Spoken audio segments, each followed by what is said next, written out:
बिस्मिल्लाहिर्रहमानिर्रहीम। अस्सलाम वालेकुम। प्रोग्राम न्यूज़ व्यूज़ के साथ मैं हूं आपकी मेज़बान कुरत बख्श। नाज़रीन, प्रोग्राम में आज बात करेंगे जम्मू कश्मीर के इलेक्शन के हवाले से। साथ ही आपको ये भी बताते चलें कि जम्मू कश्मीर जॉइंट अवामी एक्शन कमेटी को कलअदम तंजीम करार दे दिया गया है।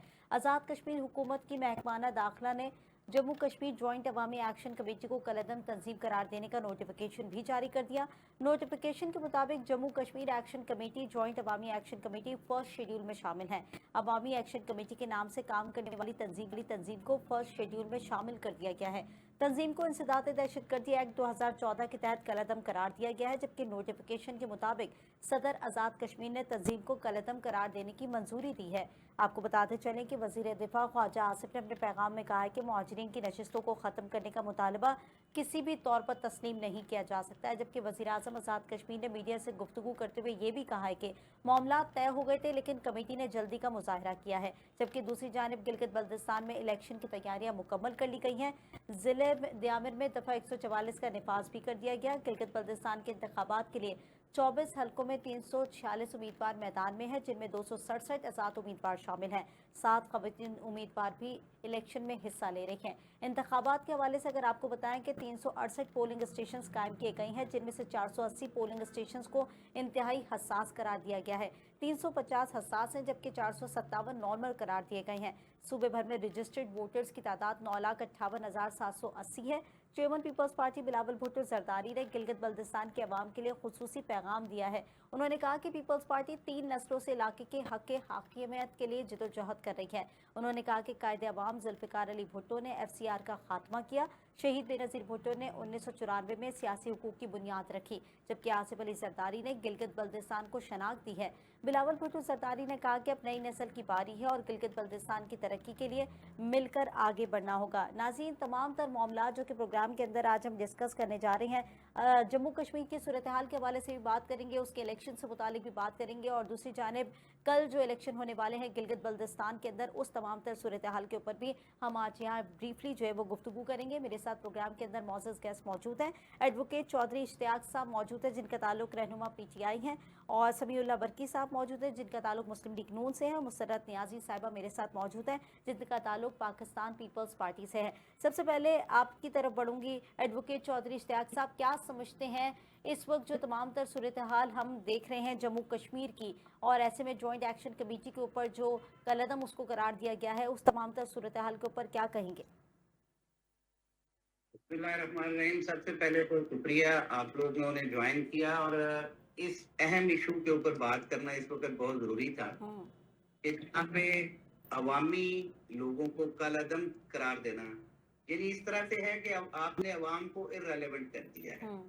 जो अवाम की वहाँ पे जॉइंट एक्शन कमेटी बनाई, उसके साथ एक बहुत बड़ी कमेटी बना के आप लोगों ने उनको ये तासुर दिया था कि कश्मीर के अवाम के साथ गवर्नमेंट ऑफ पाकिस्तान और बाकी सब लोग जो हैं वो बैठ के अपने फैसले करेंगे। दो फैसले उस वक्त किए गए। उन फैसलों की आज इम्प्लीमेंटेशन जब वहाँ की जॉइंट एक्शन कमेटी जो है वो मांग रही थी, तो उसको कलअदम किया। इस बात को हमें खातिर में रखना चाहिए कि आज़ाद जम्मू एंड कश्मीर और गिलगित बल्तिस्तान ये दोनों बहुत ज्यादा सेंसिटिव एरियाज हैं, और यहाँ पे कोई भी काम करने से पहले हुकूमत को 100 मरतबा सोचना चाहिए कि हम किन लोगों के हवाले से अपनी पॉलिसी चाक आउट कर रहे हैं। और वो पॉलिसी जब हम उनके अवाम को एतमाद नहीं देते, वहाँ पे अवाम के हुकूक को पामाल किया जाता है, तो फिर वहाँ पे एक अनरेस्ट क्रिएट होता है। उस अनरेस्ट को पहले भी जब खत्म किया गया था तो बहुत सारी उसमें एफर्ट शामिल हैं, वो तमाम इदारों की उसमें एफर्ट हैं, तमाम गवर्नमेंट की मशीनरी की उस वक्त की एफर्ट शामिल हैं। लेकिन उस वक्त जब इलेक्शन होने जा रहे हैं और उन लोगों को इररेलेवेंट कर देना और उनको कलअदम डिक्लेयर कर देना, मैं समझता हूँ कि ये वहाँ की अवाम के मैंडेट को खराब करने के मुतरादिफ है, और हकीकी नुमाइंदगी जो है छीनने के मुतरादिफ है। तो इश्तियाक साहब, आप नहीं समझते कि जो उनके हुकूक हैं, जिस तरीके से वो बात कर रहे हैं, जो बेसिक राइट्स की बात कर रहे हैं, उसके लिए वो सड़कों पे निकल रहे हैं, ऐसे में उसको कलअदम करार देना क्या ठीक साबित होगा? लेकिन मैं यही तो अर्ज कर रहा हूँ कि बुनियाद इंसानी हुकूक जो हैं वो पूरे मुल्क में अगर पामाल हो रहे हैं तो उसकी एक अलग रीजन। यहाँ पे जो ये दो सेंसिटिव एरियाज हैं, यहाँ पे बुनियादी इंसानी हुकूक को उनसे छीन लेना, उनका right of assembly, right of protest, right of election और राइट ऑफ डिमांड जो है उनकी, वो उनको उनके मान के ऊपर अगर उनको कलअदम करार दिया जाता है तो इससे एक बड़ी मैं समझता हूँ कि तबाही का पेश खैमा है। और ये हुकूमत वक्त का मैं समझता हूँ कि कोई अच्छा फैसला नहीं है। यहाँ पंजाब के अंदर या सिंध के अंदर या बलूचिस्तान के अंदर या केपीके के अंदर जो चीजें हो रही हैं वो एक सेपरेट सिनेरियो में देखा जाता है। जब आजाद जम्मू कश्मीर और गिलगित बल्तिस्तान को हम देखते हैं तो हम सेंसिटिव एरियाज को सामने रखते हैं। ठीक है। वो एक हमने उन लोगों को एक ये कि हम यहाँ के नुमाइंदे, यहाँ के लोगों की जो असल बात है हम उसको तस्लीम करें। आज अगर वो राइट्स प्रोटेस्ट पे हैं, उनके डिमांड्स पूरी नहीं हो रही हैं, तो वो तो कॉन्स्टिट्यूशन उनको इजाजत देता है। हम उनको कॉन्स्टिट्यूशनल राइट से महरूम करके एक बड़े नुकसान की तरफ जाएंगे। अल्लाह ताला इस मुल्क के लिए खैर वाले मामलात करे। इस तरह से अगर हम बुनियादी इंसानी हुकूक की पामाली करते रहेंगे तो शायद पाकिस्तान से ज्यादा बुनियादी इंसानी हुकूक की तंजीमें वहां पे काम कर रही हैं जो कि इसको किसी और अंदाज में पोर्ट्रेट करेंगी। इस वक्त भी हमें इसके बारे में सोचना चाहिए और वहाँ के लोगों को हक़ नुमाइंदगी देना। ठीक है, बिल्कुल सोचने की तो ज़रूरत है। समीउल्लाह बरकी साहब, आप ज़ाहिर है हुकूमत के नुमाइंदे और जिस तरीके से तमाम तर इस वक्त जम्मू कश्मीर की सूरत हाल चल रही है, जॉइंट अवामी एक्शन कमेटी एक वक्त में ऐसा था कि आप लोग के साथ तमाम तर मामलात लेकर चल रही थी, काम हो रहा था, बेसिक राइट्स के ऊपर बात हो रही थी, सड़कों पर निकल रहे थे, तमाम एहतजाज हो रहे थे। आज उसको कलअदम करार देकर बैन कर देना किस हद तक सही है? बिस्मिल्लाहिर्रहमानिर्रहीम। देखिए, बात यह है कि कुछ चीज़ें होती हैं हकाइक पे। हकाइक पे बात यह है कि कश्मीर में एक पार्लियामेंट है, कश्मीर में एक हुकूमत है, कश्मीर में एक पूरा एक स्ट्रक्चर गवर्नमेंट का बना हुआ है। तो वहाँ पे जो उस असेंबली में जो नुमाइंदगी है वो नुमाइंदगी किसकी है? वो अवाम की नुमाइंदगी है, उस अवाम की उस प्लेटफॉर्म की नुमाइंदगी हो रही है। दूसरी बात उसमें यह है कि आपने कुछ चीजों को समझना है। कुछ चीजों को समझना ये है कि पूरी दुनिया में जहां पे भी अवाम का कहीं पे भी कोई पुरअमन एहतजाज करना, ये हर हर जिसको कहते हैं ना कि इस दुनिया में जितने भी मुमालिक हैं कहीं पे भी इस पे कोई मना नहीं किया गया। लेकिन उसका तरीकाकार होता है। उसका तरीकाकार ये होता है कि जो उसकी हुकूमत होती है उसके सामने एक मुतालबा रखा जाता है, कानून के दायरे के मुताबिक रखा जाता है, उस दायरे से आगे कुछ चीजें नहीं हो रही। लेकिन यहाँ पे कश्मीर में मसला क्या है? कश्मीर में मसला यह है कि कश्मीर में इस वक्त इंटरनेशनली जो दहशतगर्द मुमालिक का जो सरफहरिस्त मुल्क है वो है भारत, इंडिया।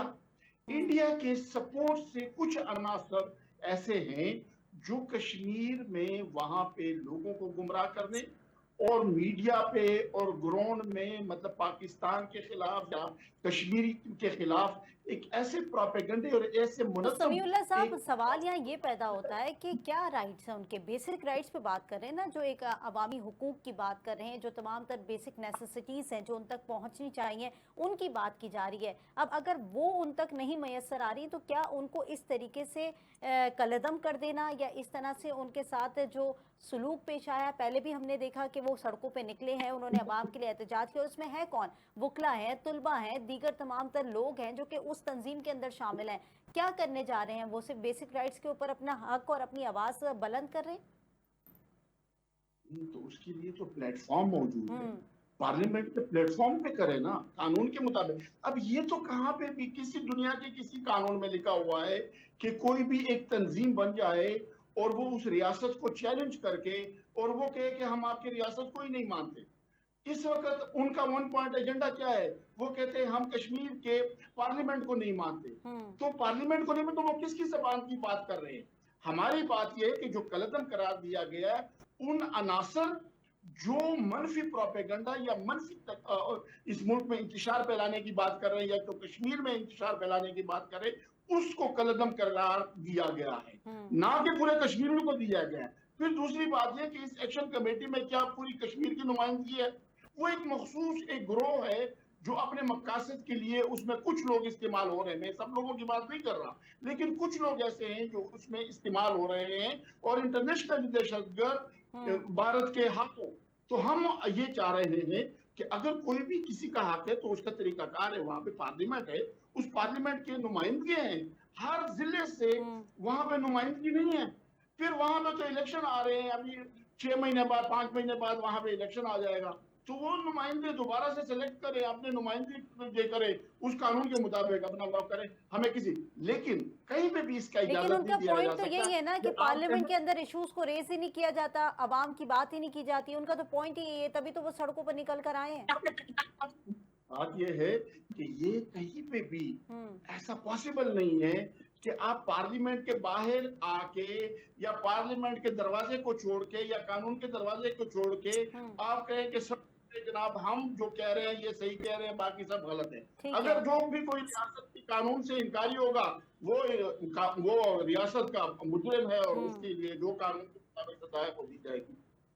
ठीक है चौधरी इश्ताक साहब, आप हमेशा से अवामी हुकूक की बात करती है आपकी जमात, और अवामी हुकूक के लिए बाहर भी निकलती है। हमने माजी में भी तमाम तर चीज़ें इसी तरीके से देखी, अब भी देखते हुए ऐसे ही आ रहे हैं। आपकी नज़र में ये जो तमाम तर मुतालबात है, क्या ये गलत हैं जो कि मुतालबात किए जा रहे हैं, या सड़कों पे निकल के जो है वो आवाम की बात की जा रही है? और अगर ऐसी सिचुएशन के अंदर उस पर तमाम तर चीज़ें इम्प्लीमेंट कर दी जाती हैं इस तरह से, जो कि कलदम तंजीम उसको कह दिया जाता है, जिस तरह से उसमें एक्ट लगा दिए जाते हैं, दीगर दिफात उसमें शामिल की जाती हैं, तो आप समझते हैं कि ये आप आवाम की आवाज़ को दबाने की कोशिश है, या फिर ये एक अच्छा अमल भी कह सकते हैं? क्योंकि अगर जिस तरीके से डेमोक्रेसी की बात की जाती है, जमहूरियत की बात की जाती है, तो जमहूरियत के अंदर तो ये तमाम तर चीज़ें जायज़ नहीं है। देखिए, मैंने पहले आपसे अर्ज किया है कि पाकिस्तान के बाकी खित्ते के ऊपर इन्होंने फार्म 47 की हुकूमत ने जिस तरह से फस्तायत से ताकत के जरिए हर चीज को कंट्रोल किया है, मैं समझता हूं कि कश्मीर और गिलगित बल्तिस्तान वो एरिया नहीं है कि जहां ताकत का इस्तेमाल करके ये इंसानी बुनियादी हुकूक को सलब कर लेंगे। यहाँ पर में पाकिस्तान के अंदर इन्होंने गोलियां चलाई, इन्होंने मुरीद के का सानेहा हुआ, इन्होंने 26 नवंबर का सानेहा हुआ, वहां पे लोगों पे गोली, यहाँ पे ताकत के बलबूते पे एक जमात को इन्होंने साइडलाइन किया हुआ है। मैं समझता हूँ कि यहाँ पे भी नहीं ये कर सकते थे, ये इनके पास हक नहीं था, लेकिन क्योंकि सेंसिटिविटी ऑफ कश्मीर और सेंसिटिविटी ऑफ गिलगित बल्तिस्तान इतनी है कि इस फार्म 47 की हुकूमत को इस वक्त सोचना होगा कि खुदारा कि हमारे मुल्क की सालमियत इसके अंदर है कि यहाँ के लोगों को उनके राइट ऑफ प्रोटेस्ट उसको तस्लीम करें। आर्टिकल 17 ऑफ द कॉन्स्टिट्यूशन है, राइट ऑफ असेंबली उनके पास हक हासिल है, right of speech article 19 of the constitution उनके पास हक हासिल है। तो क्यों ये काम कर रहे हैं जिससे मुल्क की सालमियत खतरे में जाती है? हम तो इस मुल्क के बारे में कहते हैं, इस मुल्क के बारे में कहते हैं कि यहाँ के लोगों को उनके बुनियादी इंसानी हुकूक, कॉन्स्टिट्यूशनल राइट्स तो मिलने चाहिए, और आप बिल्कुल बात दुरुस्त कर रहे हैं। मुसर्रत न्याजी साहिबा ने हमें ज्वाइन किया। मुसर्रत साहिबा, हुकूमत ने जम्मू कश्मीर जॉइंट अवामी एक्शन कमेटी को कलदम तंजीम करार दिया गया है। आप क्या समझते हैं कि ये जो जिस तरीके से अवामी हुकूक की तहरीक है, क्या इसको सिक्योरिटी मसला बना दिया गया एक तरीके से? बिस्मिल्लाहिर्रहमानिर्रहीम, बहुत शुक्रिया। देखिए, बात दरअसल ये मैं समझती हूँ कि अगर अवाम के मुतालबात जायज़ मुतालबात हों या नाजायज़ हों, हुकूमत वक्त को उसको देखना ज़रूर चाहिए और उन पर मज़ाकरात होने चाहिए, और किसी भी चीज़ को कालादम करार देना मैं समझती हूँ कि ये अवाम के साथ नाइंसाफ़ी है। और अगर गलत अवाम मुतालबात रखती है, मुल्क मुखालिफ रखती है, या खुदा ना खास्ता उनका एजेंडा गलत होता है, तो भी उनसे बैठ के बात की जानी चाहिए। और अगर वो गलत है तो उसके ऊपर जो है ना कानूनी तरीके से कार्रवाई होनी चाहिए, ना कि इस किस्म के फैसले हों। जबकि कमेटी बनाई गई थी और जब कमेटी इसको देख रही थी तो कमेटी का रिप्लाई आना चाहिए था। जो कमेटी फैसला करती तो उस पर इम्प्लीमेंट होना चाहिए था। बगैर कमेटी के देखे फैसला करना मैं समझती हूँ कि गलत होगा। सही, लेकिन आप नहीं समझते कि हुकूमत जब तमाम तर मामलात को देख रही थी इन्हीं के साथ, और जब ये सड़कों पे निकलते थे, एहतजाज करते थे, तो उस वक्त हुकूमत ही इन्हीं के साथ बैठकर मुज़ाकरात भी करती थी। तो अब अचानक से इनको कलअदम करार देना, इनके हुकूक को जो है वो कह देना कि नहीं, ये जो इंतशार फैला रही हैं, ये तमाम तर चीज़ों को, डिसिप्लिन को फॉलो नहीं कर रहे, इस तमाम तर चीज़ों में पहले क्यों नहीं सोचा गया? देखिए मेरा भाई है हुकूमत का नुमाइंदा आपके पास बैठा हुआ है। मैं समझती हूँ इस पर ज्यादा बेहतर रोशनी वो डाल सकते हैं कि जाहिर सी बात है उनके इल्म में है कि गवर्नमेंट क्या चाहती है ना। लेकिन मेरी अपनी सोच ये है कि कोई भी चीज तय होती है तो टेबल टॉक मैं समझती हूँ कि बेहतरीन तरीका कार है। और अगर अवाम किसी इमलाक को या किसी कौमी इमलाक को या किसी भी चीज को नुकसान पहुंचा रही हो तो फिर तो उनके ऊपर कानूनी कार्रवाई हो ना। लेकिन ये नहीं हो कि कमेटी आपने बना दी हो, आपने बातचीत की हो, तो कमेटी के फैसले से पहले ही गवर्नमेंट जो है ना अपना फैसला मुस्तलद कर दे, कि मैं समझती हूँ कि किसी हद तक गलत फैसला है। ठीक है, सबीउल्लाह बरकी साहब, आपसे यही सवाल करूंगी, क्योंकि जिस तरीके से हमने देखा कि पहले हुकूमत बैठ के मुज़ाकरात भी करती है, तमाम तर बातें भी करती है, उसके साथ बैठ के सेटलमेंट की तरफ भी जाने की कोशिश करती है, लेकिन उसके बाद अब तमाम तर चीज़ें गलत लगने लगी हैं, चीज़ें जो है वो इशू का बाइस बनाने लगी हैं, और साथ ही सिक्योरिटी थ्रेट्स की बात की जा रही है, वो तमाम तर चीज़ें भी इसमें शामिल की जा रही हैं। तो पहले क्यों नहीं इस पर स्टेप लिया गया, या इसको क्यों नहीं वहीं रोक दिया गया? देखिए, उसमें यह है कि 19 रुकनी कमेटी गालिबन बनी थी इस सारे मामलात को सेटल करने के लिए। उस 19 रुकनी कमेटी में इस वक्त 12 रुकन जो हैं, जिसमें इस वक्त मौजूदा वजीर आजम आजाद कश्मीर का भी शामिल है। उन्होंने इस सारी चीजों के TORs बनाने थे। जब वो TORs बनने के लिए पूरी प्लानिंग हुई, जब बात हुई, जब सारी चीजें तय हुई, उस TORs में ये 12 मेंबर जो हैं ये उससे मतलब मुतफिक नहीं हुए बाकी जो मेंबर्स उनके साथ या 6 मेंबर्स थे, जिस पे उन्होंने खुद कमेटी ने आपस में वो कमेटी आपस में टूट गई जिनके साथ TORs बनने थे। क्यों कि उनके जो डिमांड्स थे उनमें पहला डिमांड उनका ये था कि हम कश्मीर की असेंबली को ही नहीं मानते। तो कश्मीर की अगर असेंबली को आप नहीं मानेंगे तो आप किसको मानते हैं? तो मतलब बात तो खत्म हो गई ना। मतलब जब आपको कोई कहे कि मैं आपकी रियासत को ही नहीं मानता, तो जब रियासत को नहीं मानते तो फिर तो बात खत्म हो गई। फिर तो मतलब आपके साथ क्या बात करनी है।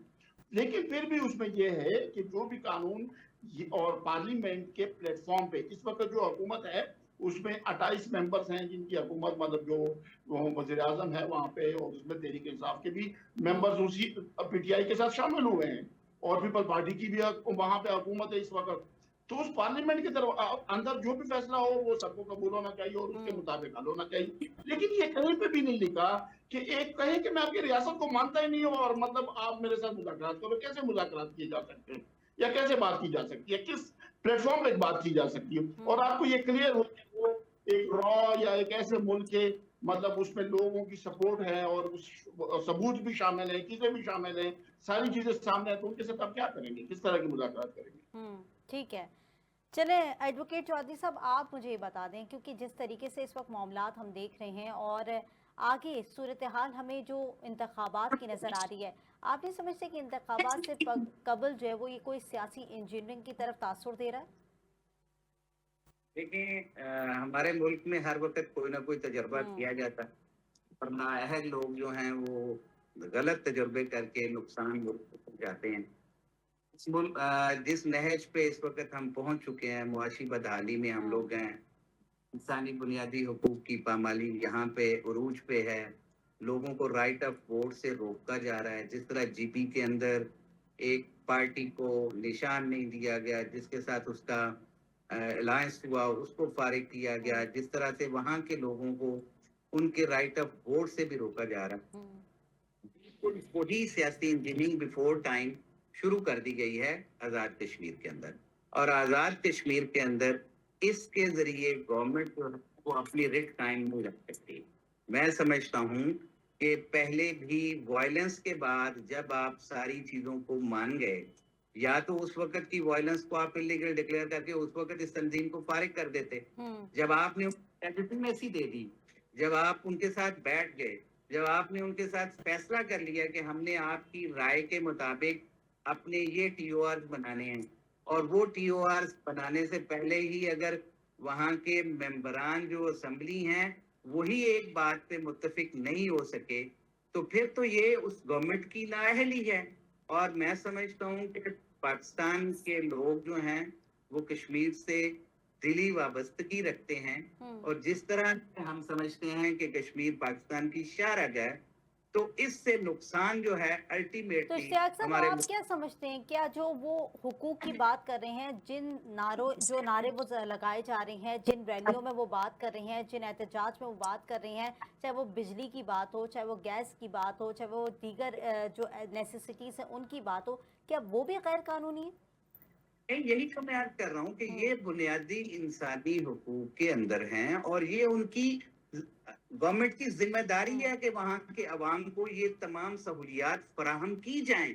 जब उनको ये नहीं मिल रही हैं तो वो उसके लिए क्या करेंगे?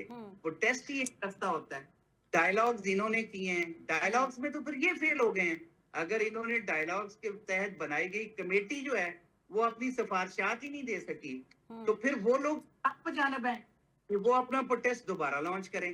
तो ये तो वो नहीं कहते ना कि जी हम कश्मीर को नहीं मानते। हम ये बात मैं समझता हूँ कि हमें प्लेटफॉर्म पे बैठ के भी, इस प्लेटफॉर्म पे बैठ के भी मैं तो इस तरह से मैं अपने आप को मोहतात रखता हूँ कि हम कहें कि कोई रा का एजेंट हो गया, कोई मोसाद का एजेंट हो गया, कोई फलां का एजेंट हो गया। मैं तो कश्मीर के हवाले से तो मैं उसकी सेंसिटिविटी को सामने रखते हुए समझता हूँ कि इस प्लेटफॉर्म पे बैठ के भी, हाँ, बंद कमरे में आप बात करें, बैठ के उनसे बात करने के बाद इसका सोल्यूशन निकालें। जो उनके जायज मुतालबात हैं उनको जरूर माना जाना चाहिए, और जो उनके नाजायज मुतालबात हैं वो कोई मनवाने के लिए तैयार भी नहीं होता, ना कोई मानने को तैयार होता। बिल्कुल ऐसा ही और है। जो ठीक है, देखें ख्वाजा साहब किया कि जी वहां पे महाजरीन की नशिस्तें खत्म नहीं होनी चाहिए, उनका एक मुतालबा महाजरीन की नशिस्तें खत्म होनी, तो ये डायलॉग है ना। हम नहीं मान सकते ये नुमाइंदगी जो कश्मीरी जो पाकिस्तान में भी रह रहे हैं, आल्दो उनको ड्यूअल राइट ऑफ वोट है, लेकिन फिर भी यहाँ से उनको एक रिप्रेजेंटेशन मिलती है, और यही बाइंडिंग हमेशा फोर्स चौधरी है। साहब इसी तरीके से होता है, मुज़ाकरात दोनों जानिब से होते हैं, डायलॉग्स का सिलसिला दोनों जानिब से होता है। मुसर्रत साहिबा, आपकी हुकूमत है वहाँ पर, पीपल्स पार्टी वहाँ पर है, क्या डायलॉग करने की कभी कोशिश नहीं की गई, बैठे नहीं गए? क्योंकि इससे पहले तो हमने देखा कि डायलॉग्स भी हुए, मुज़ाकरात भी हुए, इसी तरीके से वो निकले भी हैं अपने हुकूक के लिए, और अपने हुकूक की अगर वो बात कर रहे हैं तो क्या वो आप भी समझते हैं कि गैर कानूनी बात कर रहे हैं? बिल्कुल। देखिए, मैं एक बात बताऊं आपको, पीपल्स पार्टी हमेशा से डायलॉग पर यकीन करती है, और हम कभी भी नहीं चाहते कि जी अगर देखिए कोई अगर गैर कानूनी मुतालबा है तो कोई भी गवर्नमेंट होगी, यकीनी बात है कि जब टेबल टॉक करती है, बातचीत, आप खुद भी तस्लीम कर रही हैं और सबको, जिस मेरे दोनों भाई बैठे हुए हैं भी इस चीज से एग्रीड होंगे कि जब बातचीत हो रही है, डायलॉग्स हो रहे हैं, तो फिर एक असेंबली में जिसमें आप खुद भी मौजूद हो और आप कहोगे कि जी हम इस असेंबली को नहीं मानते, तो फिर आप किस से बैठे हुए हो ना, फिर आप रिजाइन कर दो।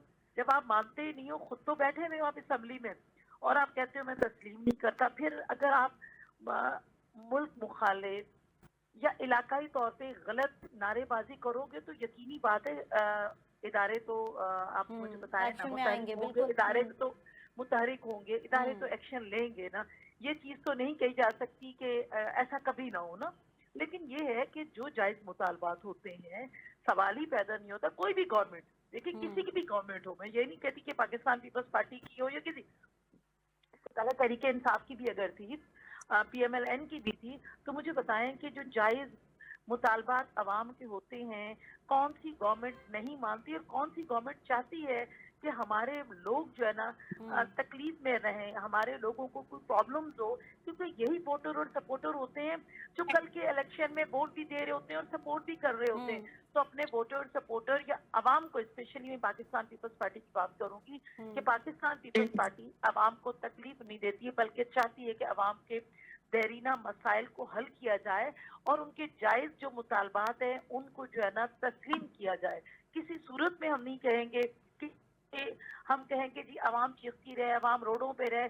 देखिए पाकिस्तान पीपल्स पार्टी वो है, जब भी कुछ अगर गलत फैसले हुए हैं, हम गवर्नमेंट के अंदर हैं, पीटीआई की गवर्नमेंट थी, पीएमएलएन की भी थी, तो भी हम उस पर प्रोटेस्ट करते हैं। अभी पीएमएलएन के साथ अगर हम हैं तो पीएमएलएन जब कोई भी ऐसा फैसला करती है तो मेरे चेयरमैन हमेशा कहते हैं कि जब आप पॉजिटिव काम करेंगे तो हम आपके साथ होंगे, अगर पॉजिटिव नहीं होंगे तो हम अपोजिशन का रोल प्ले करेंगे। तो इसमें फिर मुझे बताएं ना कि कौन सी गलत बात है और कौन सी सही बात है। ठीक है। अच्छा सबीहुल्लाह साहब, आप क्या समझते हैं कि इंतखाबात से कबल इस तरीके का फैसला और जिस तरह की हमने देखा कि उसको अब कलअदम तंजीम करार दे दिया गया है और तमाम तर जो हुकूक की बात की जा रही है, जो तमाम तर राइट्स की बात की जा रही है, वो एक कहा जा रहा है कि इसको अब जो है वो ना एहतजाज की सूरत में किया जाएगा, ना किसी और सूरत में उनकी जो बात मानी जाएगी और फर्स्ट शेड्यूल में उनको शामिल किया गया है। अब ये तमाम तर चीज़ें जो हैं, आप क्या समझते हैं कि अगर इस तरह की इंतखाबात से कबल कोई एक्टिविटी होती है या फैसले होते हैं तो आवाम के अंदर कोई गुस्सा नहीं पैदा करेंगे मजीद, या इस तरीके का इंतशार कहीं पैदा नहीं हो जाएगा जो सड़कों पे निकल कर आएगा या इंतखाबात में जो है वो खलल डालने की कोशिश करेगा? देखिए बात ये, जैसे मैंने आपको पहले कहा कि इस कमेटी के टोटल जो मेन मेंबर्स थे वो 19 लोग थे। 19 लोगों में से 12 लोग जो हैं वो इस वक्त इन तमाम बातों पे मुत्तफिक हैं कि जो जायज मुतालबात थे वो खाली वादे के साथ पूरे नहीं किए गए थे। जब वज़ीर आज़म साहब पिछले दिनों गए थे तो वो फंड का इशू था, वो उसी वक्त जारी कर दिया गया था। बिजली के रेट्स का इशू था, वो उसी वक्त जारी कर दिया गया था। लेकिन 7 मेंबर ऐसे हैं जो आईन के खिलाफ कुछ ऐसे मुतालबात का वो बार बार हवाम को गुमराह करने की कोशिश कर रहे हैं। उससे उन्हीं की कमेटी के 12 मेंबर्स ने लातारुकी का बाकायदा ऐलान नहीं, हुकूमत को लिख के दे दिया। अब अगर हुकूमत ने कलअदम करार दिया है तो उन 7 मेंबर्स को किया है और उन कमेटी के उन मेंबर्स को किया है जो रियासत के कानून से इनकारी और किसी और के एजेंडे पे वहां पे इंतशार की बात कर। एक्शन कमेटी के नाम से काम करने वाली तंजीम को फर्स्ट शेड्यूल में शामिल किया गया है ना। देखिए फर्स्ट शेड्यूल में वो तंजीम में वो लोग जो 7 लोग हैं जो जो जो अपने लोगों ने रेकमेंड किया है, जो उस कमेटी के बीच के लोगों ने कहा कि भाई इनके साथ हमारा कोई ताल्लुक नहीं है, ये आईन के खिलाफ बात कर रहे हैं। चले ये बात तो हो गई। अब कश्मीर के इलेक्शन से रिलेटेड तमाम तर मामला से रिलेटेड जो इस वक्त है, अब गिलगित बल्तिस्तान के इलेक्शन बिल्कुल सर पर हैं, क्या गहमा गहमी है आप बताएं, सरगर्मियां आपकी वहां कैसी जारी हैं, किस तरीके की तमाम तर वहां पर जो वोटर बैंक है, आपका जो वोट बैंक है, उसको किस तरीके से आप जो है वो कैच करने की कोशिश कर रहे हैं वहां पर?